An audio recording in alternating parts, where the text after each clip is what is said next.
Qual a relação entre o patrono da educação brasileira e Bell Hooks? Descubra no vídeo de hoje.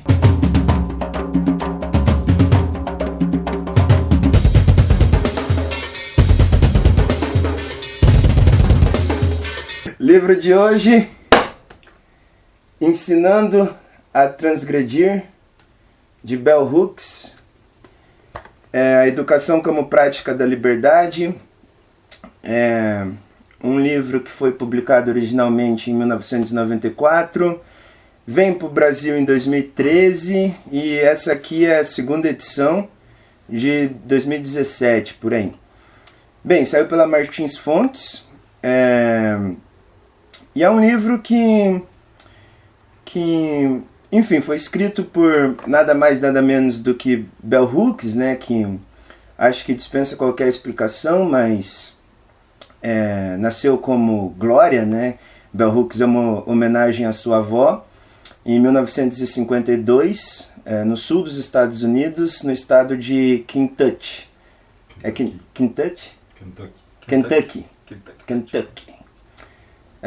Então, nasceu no sul dos Estados Unidos, no estado de Kentucky, e uma família muito pobre e tal, né?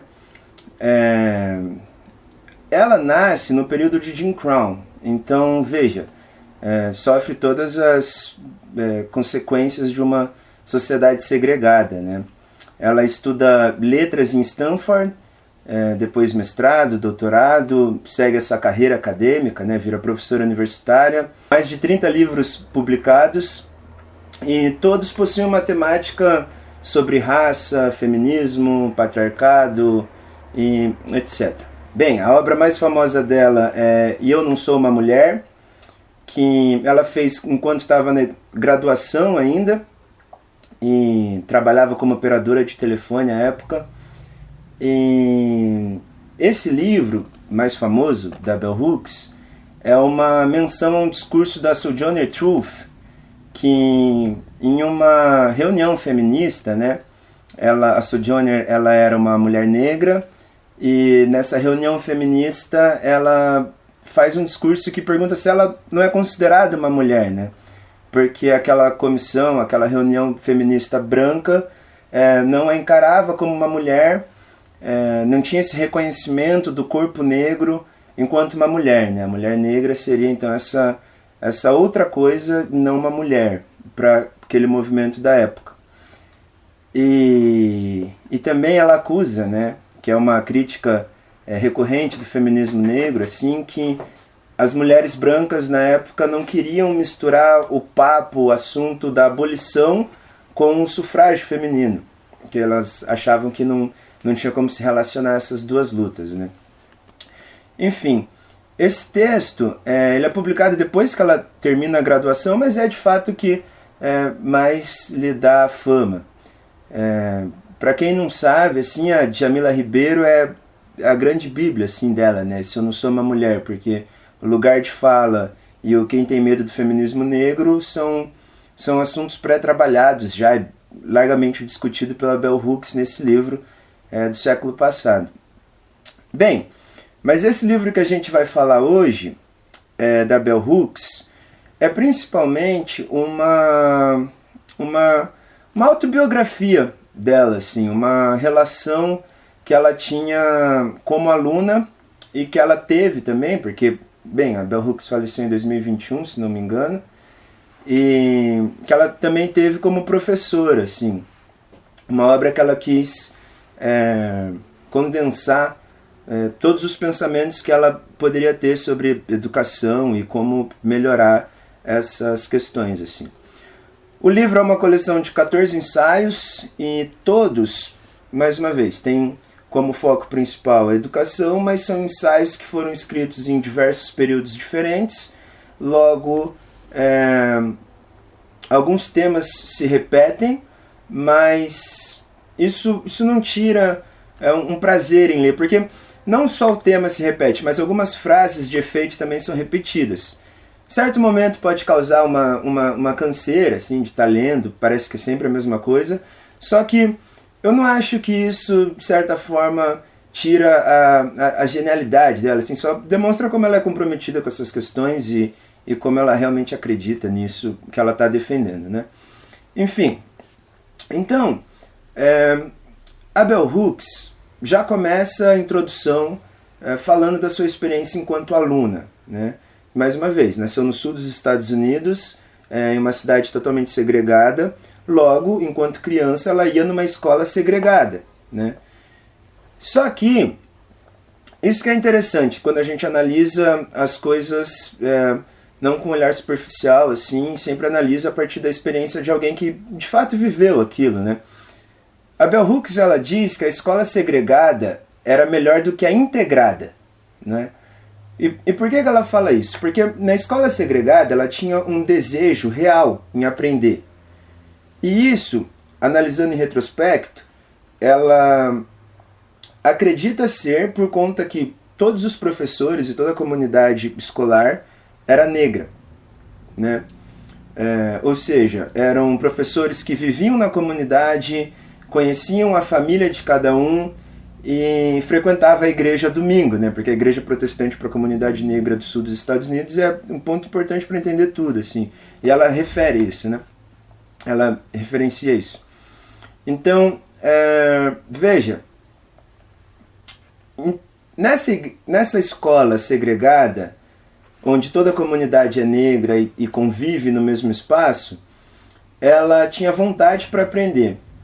E quando a educação passa a ser integrada, parecia que os professores dessas escolas integradas, por óbvio, brancos, eles não reconheciam os negros que começaram a frequentar essa escola de forma como alunos. Eles o reconheciam como pessoas que agora o governo está obrigando eles a estudarem, então eles estão fazendo um favor, né? Esses professores brancos na época também reforçavam alguns estereótipos racistas que era comum no bairro dos brancos contra a população que até então segregada dos negros, e reforçava esses estereótipos. Não ocorria um reconhecimento dos negros enquanto alunos, e isso fazia com que a maioria perdesse a vontade de estudar. Então, perceba que ela coloca a vontade de estudar muito como um papel do professor, né? Que em outrora, numa escola segregada, o fato do professor ser negro, viver na comunidade, conhecer a realidade do aluno, fazia com que ela tivesse vontade ao estudo, e agora nessa integrada, o fato do professor não a reconhecê-la como aluna faz com que ela perca a vontade de estudar e comece a ir muito mal assim na escola, né? Porque esse reconhecimento não existe mais e não há mais um entusiasmo, não há um prazer que reflete diretamente na vontade de aprender das crianças. Bem, um outro relato biográfico assim, quando ela diz que ela viajava para essas escolas, porque os bairros segregados, para além de ter uma divisão de raça, uma divisão territorial gigante, assim, então eram sempre bem distantes, né? Quando ela viajava para essas escolas integradas, ela tinha que chegar 1 hora antes e ficar no ginásio, não só ela, né, toda a população negra, e ficar no ginásio esperando os brancos irem para as salas de aula, e toda a população negra ficava no ginásio para não serem abusadas pelos brancos, assim, ficarem sofrendo bullying, chute, etc. E isso é só você procurar a história de uma garotinha chamada Ruby Bridges, que foi a primeira menina negra a ir numa escola integrada, assim. E na foto mais famosa é ela cercada de seguranças, né? Porque ela, na primeira vez, acredito que foi na primeira vez, ela sofreu agressões, assim, daí por isso seguranças que eram da força federal, né? Porque a própria polícia estadual era racista, assim, então o governo federal que mandava agentes assim para fazer a proteção da Ruby Bridges, que era uma criança, com certeza menos de 10 anos, não lembro bem a idade agora. Então veja, né? Como é engraçado isso, não é só você resolver um problema, assim, sabe? É você dá condição para que de fato seja resolvido. É igual o debate sobre a abolição da escravatura, assim, né? Tudo bem, a abolição é assinada, mas e agora? O que você vai fazer com essa galera? Assim, mesma coisa. Educação integrada, mas tudo bem, quais são as medidas materiais e reais que você vai fornecer para essas crianças, assim, né? Irem num lugar onde elas podem morrer, sabe? Não é só bullying, assim, como se bullying fosse algo pequeno, né? Mas é uma ameaça de vida até. Enfim, então, depois ela... Isso seria só a introdução, assim, né? Que ela está falando da sua experiência enquanto aluna. E nesses ensaios eu levantei algumas questões importantes que ela trabalha que eu acho completamente interessante. Uma é sobre a necessidade de uma pedagogia engajada, que ela diz que o papel do professor não pode ser simplesmente uma partilha de conhecimento. O papel do professor é acompanhar o avanço intelectual e o avanço espiritual do aluno, né? Ou seja, você não pode apenas repetir aquela educação bancária. A educação bancária que seria onde você só armazena e guarda os conteúdos em sala, né? Você tinha que mudar esse paradigma, assim. Você tem que, através do entusiasmo em sala de aula, através de um reconhecimento de todos os alunos, você trazer essa nova abordagem da educação. Você trazer uma educação que realize um entusiasmo, né? Que o entusiasmo pela aprendizagem é algo coletivo. Então, quando você reconhece todos os alunos em sala presentes e consegue fugir daquela educação tradicional, você estaria sendo um professor engajado, né? E não só nessa teoria que é interessante, assim, a parte legal também que a Bell Hooks deixa claro pra gente é que algumas medidas práticas para isso. Ou seja, o professor andar em sala de aula, né? E não ficar naquela visão de poder, aquela tradição de ficar sentado na frente e etc. Você andar pela sala de aula porque gera uma certa relação de igualdade, porém com muito cuidado para não perder a autoridade também, sabe? Ela deixa isso pontuado, assim, que você também não pode simplesmente ser só amigo dos seus alunos, né? Você tem que manter, sim, uma visão de professor, mas com uma certa tentativa de igualdade. Ele reconhecer você como alguém acessível e não como alguém completamente endeusado lá na frente, impossível de chegar perto. Essa ideia de você conseguir mudar algumas práticas em sala de aula reflete bastante nessa necessidade de uma pedagogia engajada, né? Também a Bell Hooks ela fala sobre a ideia da gente abraçar a mudança. O que seria isso? Que a mudança do paradigma educacional é algo muito doloroso. Ou seja, você conseguir modificar o que está posto, você conseguir aceitar novos saberes, novas epistemologias, é algo muito doloroso mesmo, assim, não é algo simplesmente necessário, é algo que custa. E quando eu lia isso, eu me recordei bastante de uma história que eu vou contar aqui para vocês. Enfim, minha mãe nasceu num quilombo chamado Juraraitá, e o fundador da escola desse quilombo foi meu avô, Justino Câmara.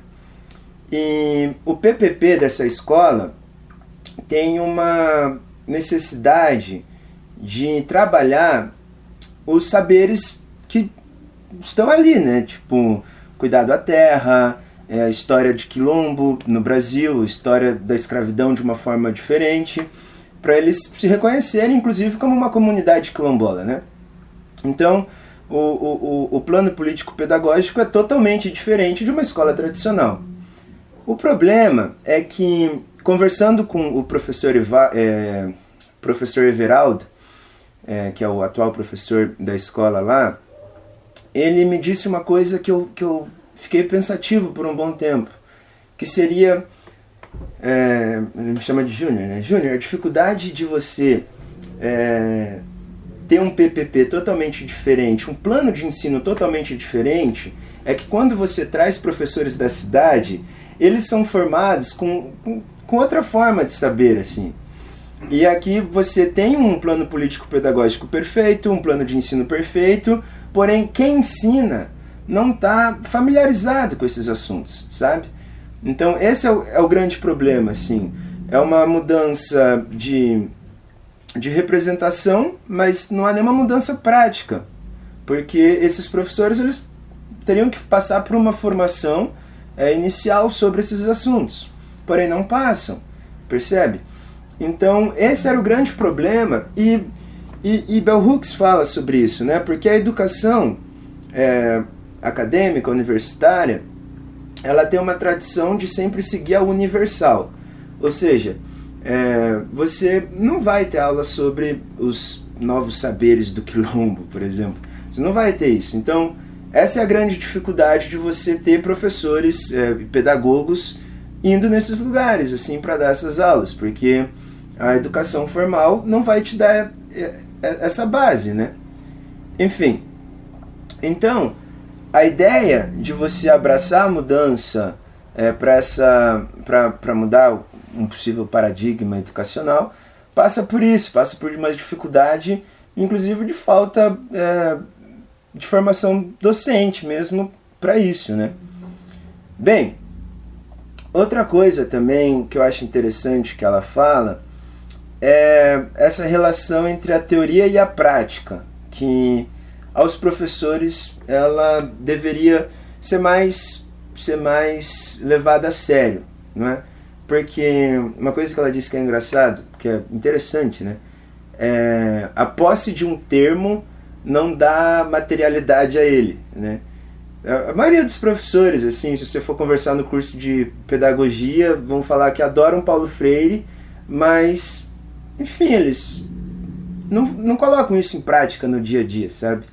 Então, é isso, assim, a posse de um termo não dá prática, assim, desse termo, porque é complicado, e não é culpa dos professores, às vezes também é todo o sistema que ele está em volta e que não permite com que ele aplique essas questões, assim. Mas a aliança da teoria e da prática seria a maior necessidade para que você consiga colocar em prática a pedagogia engajada que a Bell Hooks tanto defende aqui. Há um capítulo que ela faz um diálogo fictício entre Glória, que é ela mesma, e Bell Hooks, falando sobre a importância do Paulo Freire para sua obra. E um termo que a Bell Hooks usa muito em qualquer outra obra dela é um termo que é a descolonização, né? E isso vem muito do Fanon, assim, da necessidade de uma descolonização mental para que você consiga, enfim, atuar no mundo. Porém, essa descolonização dela, que embora ela puxa do Fanon, ela faz uma relação muito mais próxima ao termo de conscientização do Paulo Freire. Ou seja, quando eu estava lendo esse livro, parecia que eu estava lendo um Pedagogia do Oprimido um pouco mais avançado, assim, avançado no sentido cronológico e também no sentido de que a Bell Hooks trabalha essa questão de classe, mas também coloca raça, assim, que, enfim, tem como você trabalhar isso. Enfim, eu não estou criticando Paulo Freire, é isso que eu estou querendo dizer, sabe? Tipo, só estou dizendo que ela pontua mais isso. Mas, e esse diálogo de Bell Hooks sobre a importância do Paulo Freire é legal porque você percebe essa relação entre os dois e você chega a uma conclusão que, enquanto Paulo Freire estava com Marx aberto para escrever a Pedagogia do Oprimido, a Bell Hooks estava com Pedagogia do Oprimido aberto para escrever esse livro aqui. É uma relação muito, muito tênue, assim, entre o pensamento dos dois.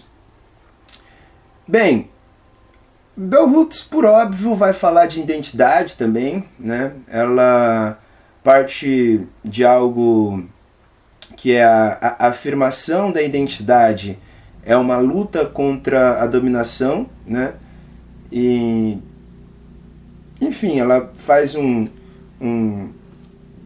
introdução a essas questões da identidade, seja para o lado feminista, seja também para o movimento negro, mas traz isso para a sala de aula, né? E diz que um professor tem que conseguir observar bem todas as identidades que estão sendo afirmadas em sala de aula, né?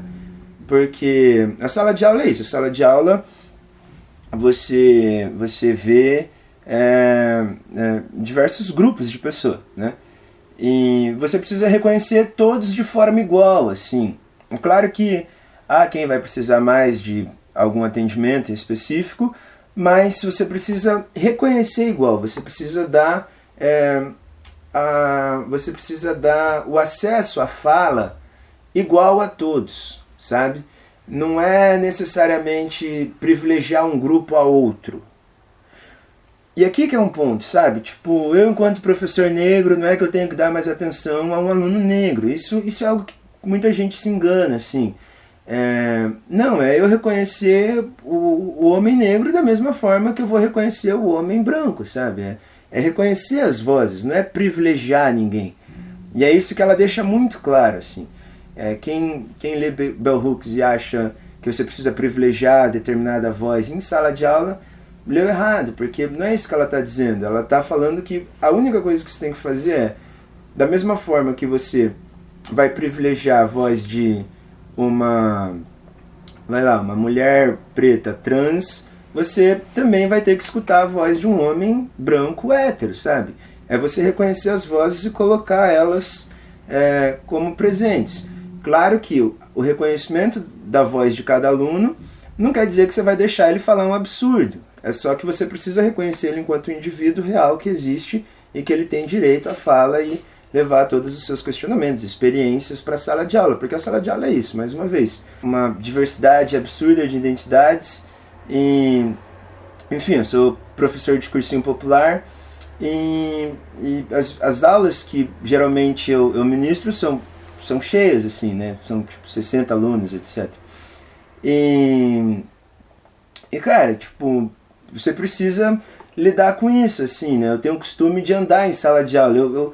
Eu tenho esse costume antes de ler esse livro, assim. Tem um Reels que eu postei que comprova isso, assim. Eu já andava em sala, eu sento na mesa, assim, do meio. Então, isso é uma prática que você faz.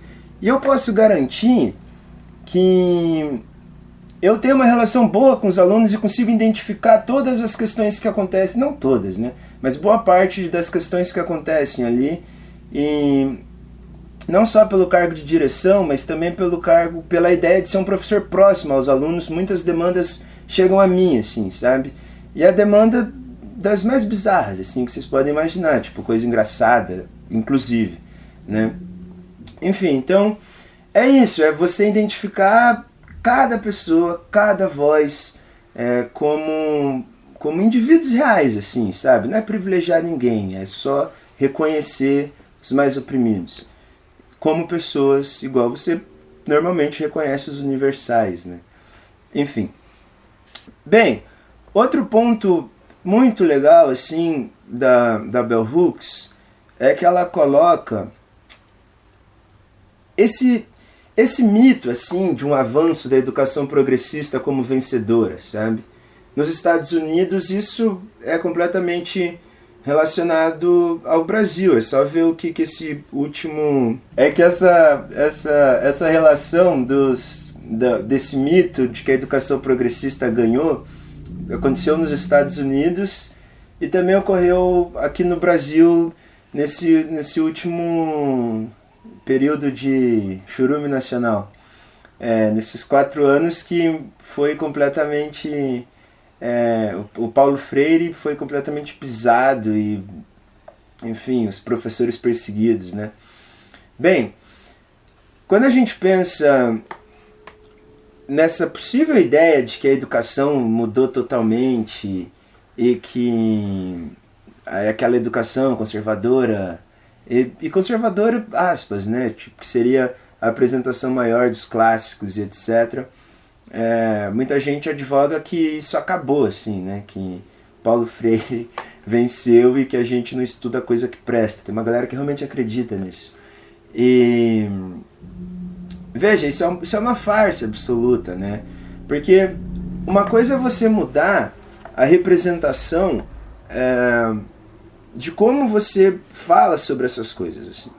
Só que mudar a representação no sentido de, esse cara era tal coisa, não é legal aprender. Você está mudando a representação dessa pessoa no currículo. Só que você não está mudando de forma alguma os professores, etc. Você não está mudando a forma como olha o mundo, né? A forma como você está se relacionando com as coisas. A mudança da representação é algo abstrato, não é algo do mundo sensível, assim. Enfim, então,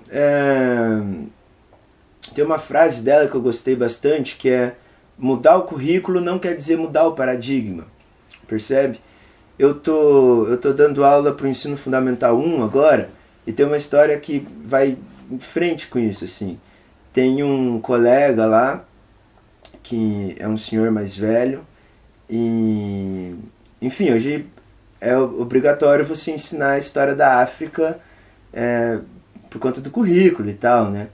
Só que esse professor mais velho, ao ensinar sobre a história da África, ele começa falando que não existe raças, que todo mundo é igual, que a África, na verdade, africanos já se comercializavam, que é uma verdade, mas a forma como ele conta, sabe?